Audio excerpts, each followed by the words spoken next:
या जमिनीमध्ये सूक्ष्म जीवाणू जे जमिनीला जिवंत ठेवतात, बॅक्टेरिया असतील, ऍक्टिनोमायसिट्स असतील, फंजाई असतील, हे जमिनीला जिवंत ठेवतात.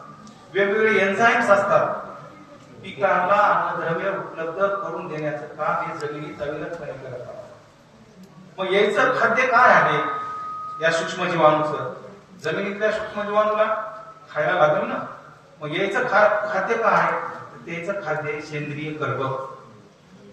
मग हे सेंद्रिय कर्ब कुठून भेटतो? सेंद्रिय कर्ब या पिकांचे अवशेष जे जमिनीत कुजतील त्याच्यापासून भेटतो, किंवा शेणखत टाकून त्याच्यापासून भेटतो. मग त्यांना जिवंत जर ठेवायचं असेल आपल्याला, तर आपल्याला हे त्यांना खाद्य द्यावं लागेल. ते जिवंत राहिले म्हणजे आपल्या जमिनीचं आरोग्य चांगलं राहील.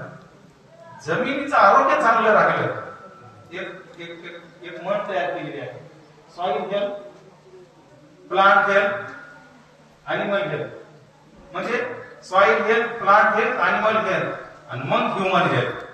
म्हणजे जमिनीचं आरोग्य,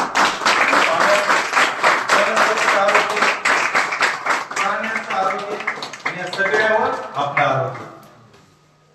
म्हणजे सगळा सार जो आहे तो आपल्या मातेशी आहे, जमिनीशी आहे.